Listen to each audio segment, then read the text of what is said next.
Greetings, my name is Michael Miller. This is a Michael Miller trademark training video out to you because you're watching. Thank you and welcome. It's meant for Michael Miller Pilates licensed affiliates, the Core New Core, and anyone interested in surviving as a Pilates instructor.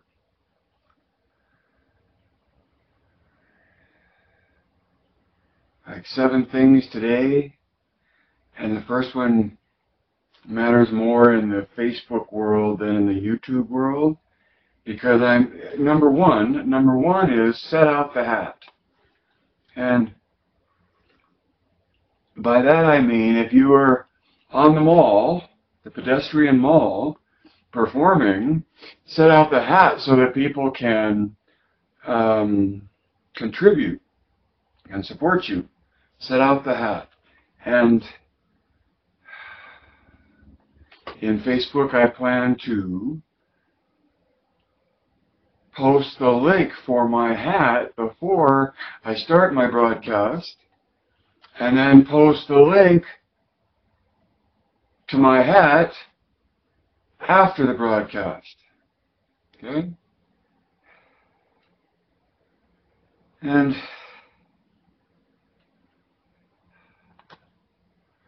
that has to do with number two, I'm so happy because in sharing my encouragement to put out the hat, I got interesting and gracious feedback.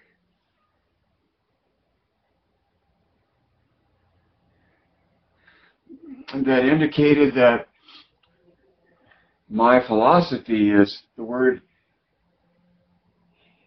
they used, and I'm thinking of the word view, because I talk about views, and there's 10,000 views, right, of Pilates, and I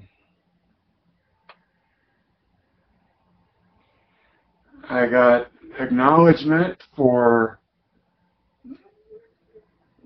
the clarity in which I expressed my view, and that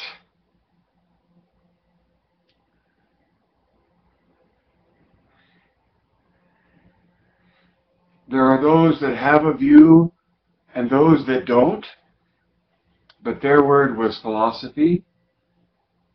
There are those that have a philosophy and those that don't, and that you can tell the difference. And I thought that was very interesting, right? Very interesting.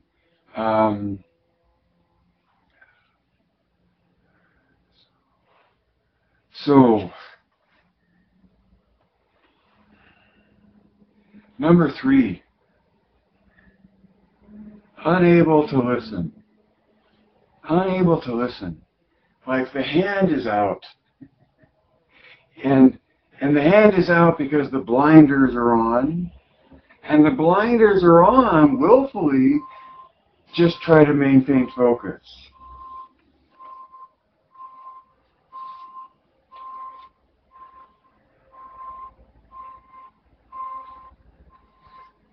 So see, they're repaving my parking lot.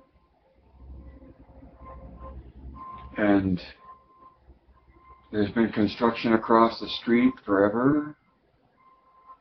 So I take it as an exercise to maintain focus in the midst of the multiple backup sounds. Unable to listen. Unable to listen. So I think there's how do I talk about this? Unable to listen. Oh, all right. We're in the process of change. Things are changing. And we do Pilates to condition ourselves to be ready to deal with whatever change comes down the pike.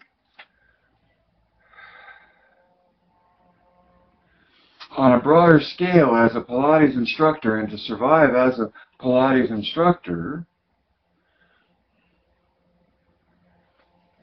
there's all of what's happening in the Pilates world in general, and always has been and will continue to be the Pilates culture, right?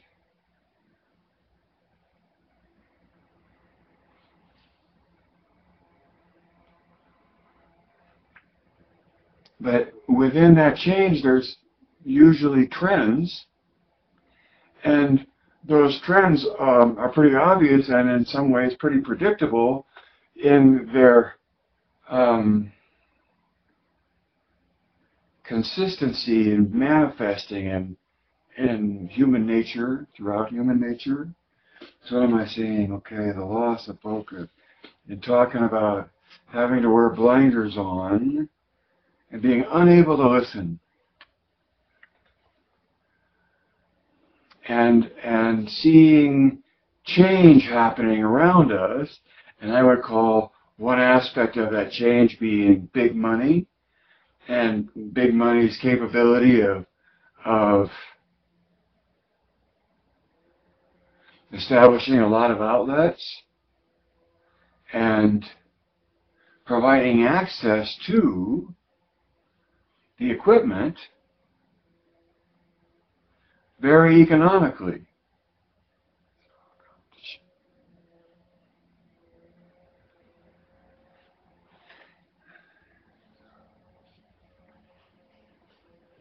I think that Pilates is all about control, and I think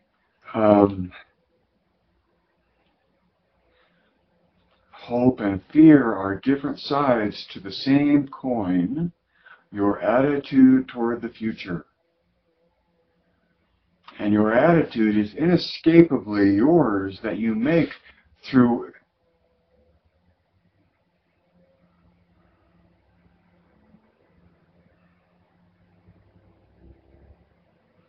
your presence, right? It can be a bad attitude, it can be no attitude, it can be a good attitude, but in a way, assuming you're normal and healthy, not only can you assume whatever position in space that is normally possible for a human being to do, but you, in that same way, can choose whatever attitude you wish in your mind toward the future. So the first thing to do is, when someone is trying to make you feel afraid, recognize the fear, right? Try to play Dune and let it pass right through you. And the other part of that is to recognize it's about choosing an attitude toward the future, and that's an arbitrary, capricious, whimsical, choose whatever attitude you want, regardless of your circumstances. That's Eric Frankel in Man's Search for Meaning. And that your attitude, you own your attitude.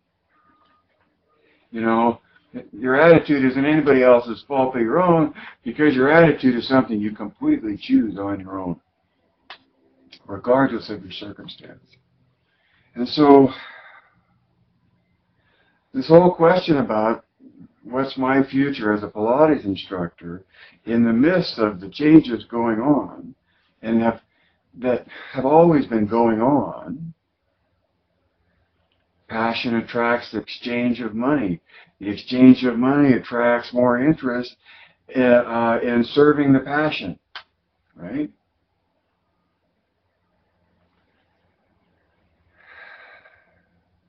See, there's so much at stake to be worried about as a Pilates instructor about the future, perhaps. And all of that is a chosen attitude toward the future that can just as easily be replaced by a hope toward a future that doesn't infringe on being who you are and only enhances you and allows you to expand into being more of who you are. But the loss of control, those of you that have your own business, see, that's a whole realm of conundrum and internal drama to first of all start your own business and then actually run your own business and then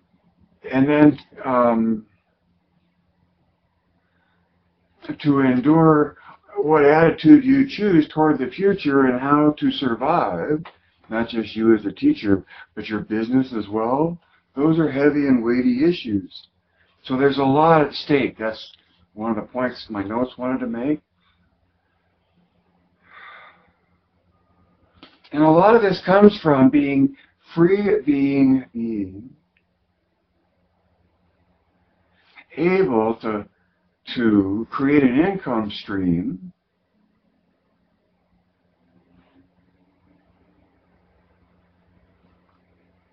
however you wished, under the label of it being Pilates, and then having someone else with more money show up that has their impression of what it is and how to participate.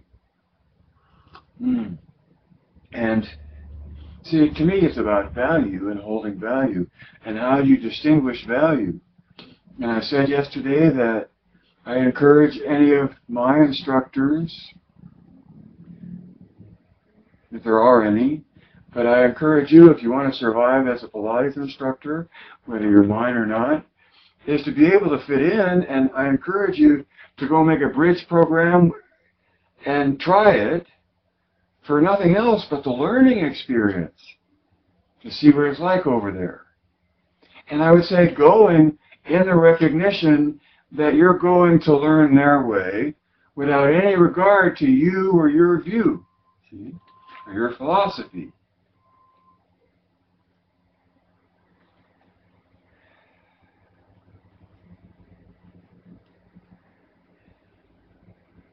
See, I think there's a well-grounded fear of losing what's special to you and have it be changed into something you don't recognize and can no longer maintain the income stream that you used to be able to. See? To me, I maybe just because of my timing of my age and the era and the culture, but this inability to listen, and a big part is just putting the hand up, not wanting to entertain anybody else's philosophy or view of anything, because all they know is what they've got, and they want to keep what they've got in terms of their independence of determining what it is, and still calling it Pilates, of course.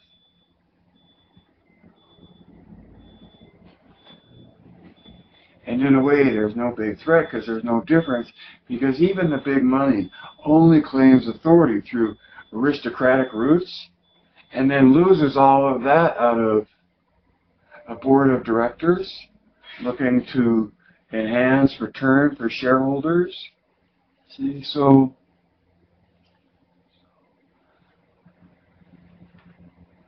and in this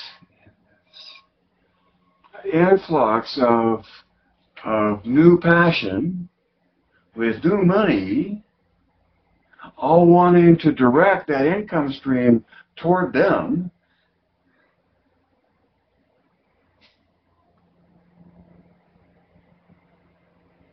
I think that I would think it's important to be able to survive in that world and to survive in a world that's more your own. In a world where you still feel like you're in control and you're still being the beacon of light that is your unique humanity. To wax poetic, if you allow me. And so in that regard, see, the fear is in losing what's cherished. To me, from my perspective, Most people that are in love with Pilates don't really understand what it is that they're in love with. And so a lot of what they're in love with may or may not be directly tied to the essence of Pilates, and all the more reason to be apprehensive about losing your ability to whimsically and arbitrarily make of it whatever you want.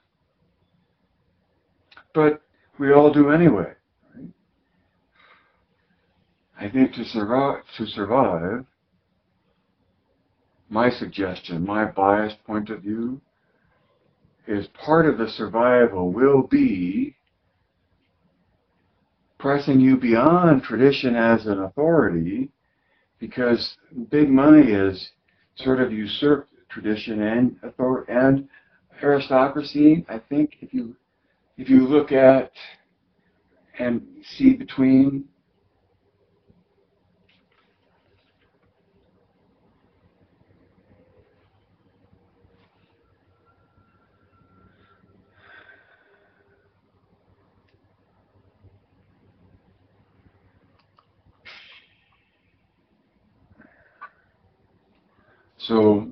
so much of Pilates and culture is focused in order to maintain a focus. And that can be through a tradition of a lineage, or representing an intellectual perspective. Take any of the sciences like biology or physics or kinesiology and then go off all the way into rehab and issues.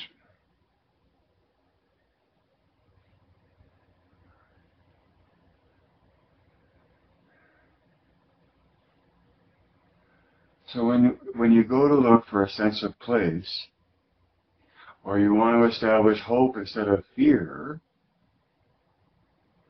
I would want you to hope for your ability to survive with confidence. And I'd say part of that is being able to give to Caesar what is Caesar, and to deliver for payment content that someone needs to have delivered. Right? Without your philosophy blending in or distorting the product. Shame on it. Heaven forbid that would happen. But the other part of it then is, as an individual, how do I do that? So all my numbers, so my number 4 was about reality matters. Okay, so see, the whole thing, all this apprehension and fear is about what? It's about the future. Because fear is an attitude toward the future. And attitude is a freely chosen thing. Just regardless of what may be foundational to why you have the attitude, you can always assume an attitude completely contrary to all the evidence, because your attitude is your choice.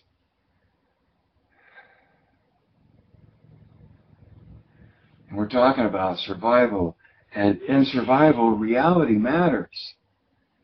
And in reality, Joe's life matters, because he wrote a book, and from the book you can get to an experience. And from the MMP point of view, it is the experience that is discernible, observable, and instructable, and teachable. As an instructor, you ask a person to do. As a teacher, you ask a person to think. Which one am I being now?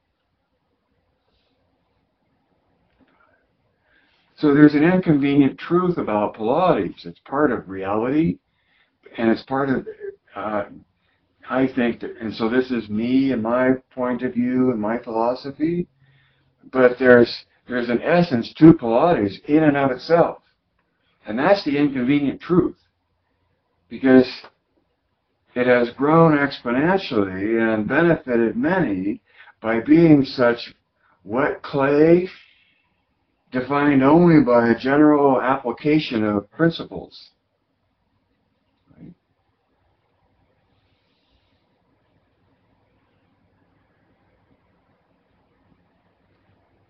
Number 6 is, how do you become someone else when you have become who you are?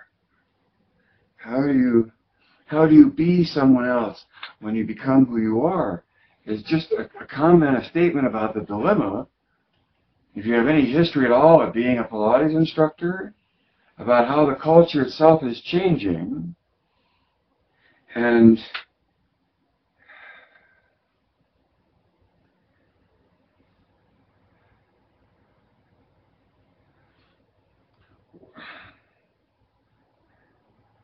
survival is an interesting attempt. And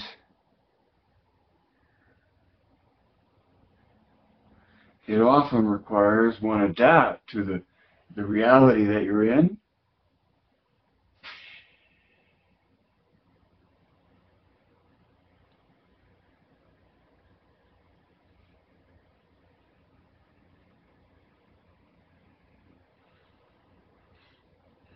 Number seven. Pilates is a poem that's meant to be recited. Pilates is a poem that's meant to be recited.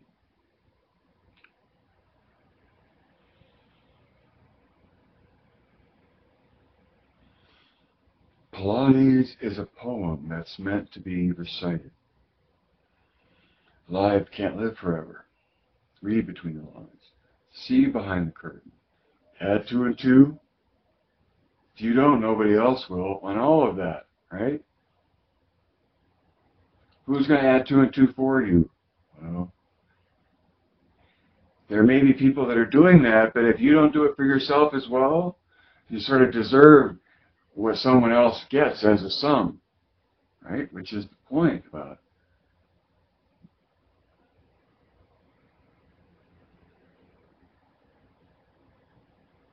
the capacities of the human being. Direct your thinking. Direct your observing. Geist.